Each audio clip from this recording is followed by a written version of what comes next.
আসসালামু আলাইকুম। আলহামদুলিল্লাহ, আজকে খুব সুন্দরভাবে একটা ডেলিভারি কনফার্ম করলাম। এটা হচ্ছে একটা ভাইয়ের, আমাদের প্রবাসী ভাইয়ের অর্ডার ছিল। তিনি তার পরিবারের জন্য এই ফলগুলো অর্ডার করেছে আলহামদুলিল্লাহ। তো খুব সুন্দরভাবেই তাদের পরিবারের কাছে আমরা এই ফলগুলো পৌঁছে দিতে পেরেছি এবং আলহামদুলিল্লাহ তারা খুবই খুশি হয়েছে খেয়ে।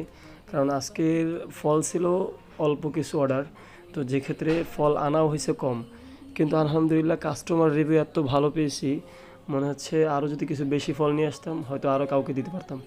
তো ইনশাল্লাহ নেক্সট টাইম ইনশাল্লাহ বেশি করে নিয়ে আসার চেষ্টা করব। এখানে যে কাটলিচুটা দেখতেছেন এটা কিন্তু কম পরিসরে নিয়ে আসছি, যে কারণে আমি আপনার দিতে পারিনি বেশি একটা। তবে এতটাই মিষ্টি ছিল যেটা কল্পনাহীন। যদি আমি আপনাদের খাওয়াইতে পারতাম একটু, তাহলে বুঝতে পারতেন এটা কতটাই মিষ্টি। উপর থেকে দেখতে একটু হয়তো অন্যরকম লাগতেছে, বাট এটা কিন্তু খেতে খুবই সুস্বাদু। এটা কিন্তু গতকালকে গাছ থেকে পাড়া হয়েছে, না হারভেস্ট করা হয়েছে গতকালকে। তো আলহামদুলিল্লাহ আজকে আমরা নিয়ে এসেছি। তো চাইছিলাম আমি, অনেকগুলো অর্ডার ছিল আমার, তো বেশি করে নিয়ে আসার জন্য, কিন্তু আনতে পারিনি। সেজন্য খুবই দুঃখিত। যারা অর্ডার করছেন ইনশাল্লাহ পরবর্তীতে যদি থাকে ইনশাল্লাহ দিতে পারবো। এবং যারা অর্ডার করতে চান তারাও নেক্সট টাইম ইনশাল্লাহ অর্ডার করলে ইনশাল্লাহ তাদেরকে দেওয়া যাবে। আমাদের স্ক্রিনে দেওয়া নাম্বারে যোগাযোগ করুন অথবা আমাদের ইনবক্সে মেসেজ করুন। ধন্যবাদ। আসসালামু আলাইকুম।